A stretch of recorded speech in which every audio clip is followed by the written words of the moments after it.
Hi there and welcome to the SA Sports Show. Today we'll catch up with former Test cricket umpire and SANFL umpire also, Max O'Connell. Always a good chat. Melody Cooper and Mark Victory will join us from Hockey SA. And Roger Woodcock, the SANFL goal-kicking superstar. Well, we'll find out what he's up to in life after football and loads more on the SA Sports Show with myself and Ian Aitken, Old Elbows. Hey, another weekend just passed and another exciting weekend of AFL footy. Sensational, really, wasn't it? Yeah. And hats off to Port because they won't lie down. Yeah. Their chances of making it next to nothing. Yeah. But while there's life, there's hope, isn't there? There is, and you know, I agree with you 100% because they need to win almost every game, if not every game, to make it. And everything else falls the right way. Yeah, and that's the worst position you can be in, not only having to win but relying on other people to lose. Although Richmond found themselves in that exact position last year and against the odds they made it. And that was almost the springboard for them this year. Whether Port can do it, given they've still got Fremantle and Hawthorn between now and end of season, I wouldn't be putting any money on it. Not even yours, Elbows. Well, there's not a lot of that left now, unfortunately, because, Lula, my wife, has got most of that. But anyway, that's... that's another story for another episode. Certainly for another episode. It'll go a long time too. However, let's go back to football. Yep. The top four, as it stands now, that's how it'll be. And well, which makes it quite remarkable when you look at Fremantle and West Coast sitting at top, Hawthorn starting to close in quickly. Sydney seem as though they're dropping a little bit fragile. They'll come back. Probably gone. Yeah. Probably gone. I think the three. Yeah, those three are Fremantle, standouts.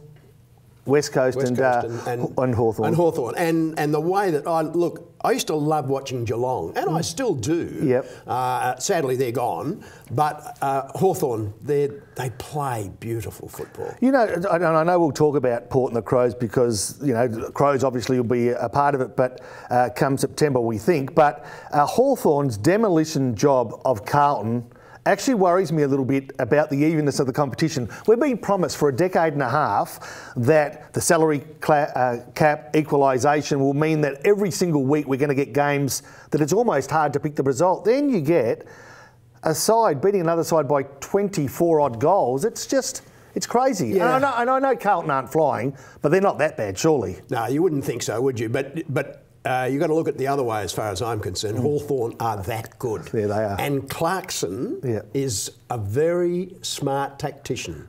He's very cool. What amazes me is how there's so many coaches in there, but I've said this before, how they synchronise is beyond me. I just don't understand it. But anyway, they do it and they do it well. They do too. And, you know, we started with Port Adelaide, and that Port Adelaide element is actually now running through the whole AFL with successful sides. If you look at Damien Hardwick at Richmond, obviously Richardson at St Kilda doing a good job. Mark Williams joined Damien Hardwick, Alistair Clarkson, Stuart Dew up at Sydney. You know, you get those sides in periods of time that produce players and philosophies and game styles that actually can be infiltrated and copied by other sides. And it seems as though it's Port Adelaide's time, but just not for Port Adelaide. No, I don't think so. But you mentioned a name there, Stewie Dew. They tell me that he is going to be a coach of the future. Yeah, he's well regarded. Really very well regarded. Very well regarded. And I wonder if they question or talk to him again against the Crows job, which obviously is going to be discussed in the not too distant future. Scott Camporelli, you'd think, would be in the gun seat given he's got the opportunity to prove himself. I think so. Look, I tell you what the rumours or the information I'm getting. Scott Camporelli is well regarded, although Carlton are going to make a play of some sort for him because he was there. Yeah, he's very well regarded by the Blues. Their apprehension with Scott is obviously inexperienced, but with someone like Worsfold and or another experienced person behind him as a mentor for that transition period beyond this year, then he's a big chance. So it's either Carlton or the Crows as I understand it. But it surprises me a bit because he didn't always hit me front and centre as... Good player. A good player, good outside player. A good outside player, that's exactly right. But look, you don't know, and you don't know until they give him a shot. Yeah. Well, the Crows gave it a shot again on the weekend. I guess they did what we thought they might. Comfortable winners, although the game was in the balance almost up until three-quarter time, but they flexed their muscle a bit and showed that they probably deserve to be where they are in with a chance. Yeah, look, they're a good side, but I don't think they're top 4 material as yet. But they've got some terrific players coming through. They really have. And it's been a great challenge for them, and they're soldiering on, and they've got a game plan. They're sticking with the game plan. Yep. And Dangerfield, of course, is an outright star. Yes. I actually vowed and declared to myself that I wouldn't mention his name or talk anything about where he's going to go, so I won't. No. Where do you think he'll go? Well, look, apparently he's a very close ally of Scott Camperelli. Now, there was a lot made of that discussion, heated discussion they had when he was on the bench against West Coast, I think, a few weeks ago. But apparently he is a big supporter of Scott Camperelli. So that in itself creates a bit more intrigue, given if Campo goes, what that means for Dangerfield. I think he'll stay. Yeah. Or he might go. It's one or the other. It's one or the other. This week we talked about Sydney. They at home to Adelaide. Adelaide win that game. They're probably a game off top 4 with a few tough ones to go, and Port Adelaide take on St Kilda at home.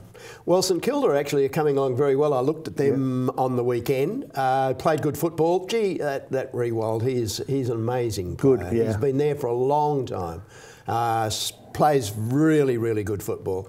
And the older he gets, the better he gets. And of course, when you're talking about players that have been around a long time, there's a bloke that just played 400 games. Oh, Boomer Harvey, fantastic. North Melbourne, great against Brisbane. Yeah, yeah. And Brisbane's gone. Yeah. So what's happened there? Just run out of players. Is Lepich the right bloke for the job? Well, it was a decade ago we were regarding them as the best club in the history of the game. Yeah. And now they're a bit of a basket case. Can't win games. Yeah. Can't win games. No, they can't. But, you wonder.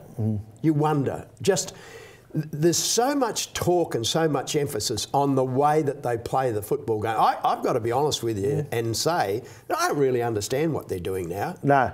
It's hard work. No, it's hard work. I don't think you're Robinson Crusoe there. I think a lot of people scratch their head and think, where's this game going? Well, when I see them start to kick backwards, sideways, and sometimes they've had 4 possessions and they haven't advanced at all down the ground, and yet their skill in handling the football is fantastic. Yeah, no doubt about skill and fitness is pretty good. I went to see some SANFL football on the weekend. I caught up with a guy called Tony Fantasia, a avid Norwood fan who thought they'd never get beaten again. Right. They got beaten on the weekend by South, but I tell you what, and I know we've got to go to our first break, SANFL football is still good to go and watch.